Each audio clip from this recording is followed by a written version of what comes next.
Alors, euh, c'est le problème du diagnostic de l'autisme. L'autisme n'est pas seulement un arrêt de la parole, c'est pas seulement un trouble du langage. L'autisme, c'est un trouble du comportement. Le langage n'est qu'une partie du comportement. Or, c'est un comportement qui va contre la communication. Et si vous avez un enfant qui communique sans langage, ça n'est pas l'autisme. Alors ce qu'il faut savoir aussi, c'est que le langage n'est que la superstructure, si vous voulez, de la communication. C'est-à-dire qu'un enfant qui communique par les gestes, par le regard, n'a pas besoin de la parole finalement, et c'est ce qui se passe avant que l'enfant apprenne vers 1 an et demi à peu près, apprenne à parler.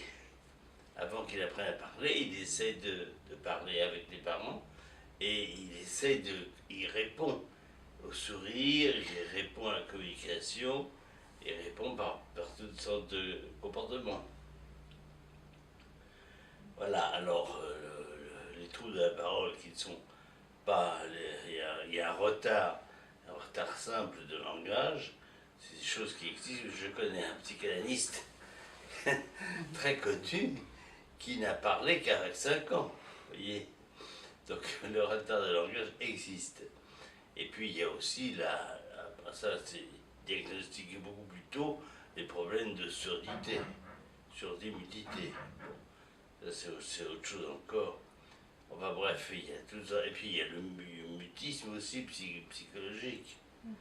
Il y a le mutisme qui est un symptôme psychologique et qui existe chez les enfants plus âgés en général parce que bon, il montre déjà une structure hystérique en place.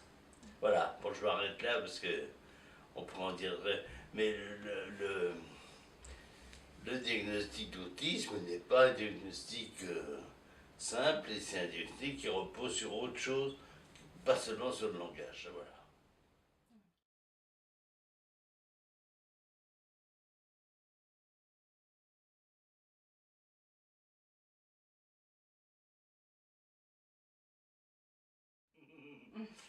C'est une question qui est drôle parce elle est tragique. Elle est tragique, c'est la question de. D'abord, la psychanalyse n'est pas tout. Ce n'est pas comme disait Freud, ce n'est pas une Weltanschauung, c'est-à-dire une philosophie de la vie. La psychanalyse est un moyen thérapeutique, psychologique, particulier, etc. Et puis en plus, les gens font des enfants et c'est inconsciemment. Ils ne réfléchissent pas, souvent. Et en plus, alors une chose amusante, c'est que souvent, les gens font des enfants avant d'avoir fini leur psychanalyse. Alors évidemment, s'ils avaient fini leur psychanalyse, effectivement, mais à ce moment-là, ils sont assez vieux, est-ce qu'ils ont envie encore de faire des enfants? Ça, c'est une autre question. Et puis, ça pose le problème de l'instinct de vie, de l'instinct de survie, de l'humanité tout entière, et oui, de l'instinct de vie, quoi, des gens qui ont envie de vivre et de transmettre, malgré, malgré les guerres, malgré la pénurie, malgré. Regardez les pays pauvres. Les pays pauvres, c'est les pays qui font le plus d'enfants, au contraire. Et qui mettent d'ailleurs dans les enfants souvent des espoirs. Des espoirs d'une vie meilleure. Enfin bon,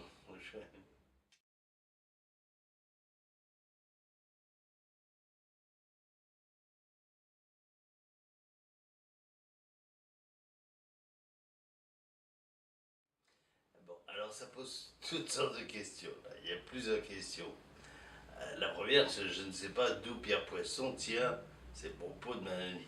Moi, j'ai très bien connu Manoni et je l'ai très bien connu surtout dans son fonctionnement institutionnel. Donc, je peux dire que si si j'avais des confidences, je pense que j'en aurais eu moi aussi et avant. Euh, je ne sais pas ce que veut dire Pierre Poisson, mais si ça veut dire qu'il faut éliminer les structures psychotiques dans une institution, c'est de la folie pure et simple. C'est le cas de le dire, c'est de la folie.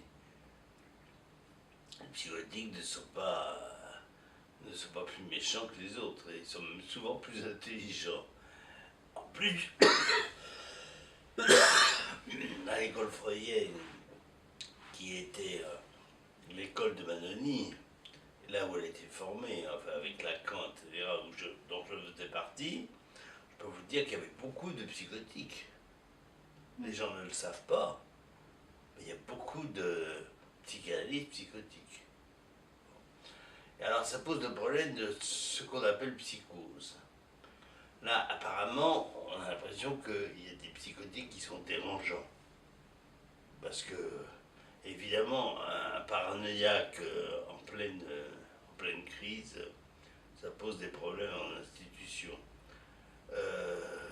Alors là, il y a une divergence qui s'est faite entre Ginette Michaud, qui était l'amie et l'élève de Jean Houry, à la clinique de la Borde, et Maud Manoni.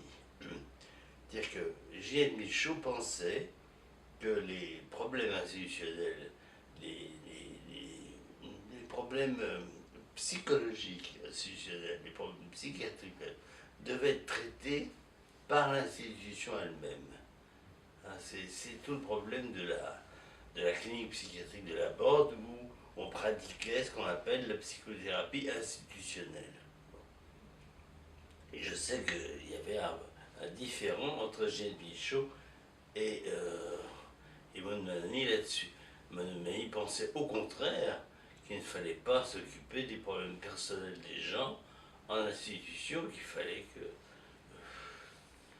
le problème personnel était du côté personnel, l'institution était l'institution, mais qu'il ne fallait pas mélanger les deux choses.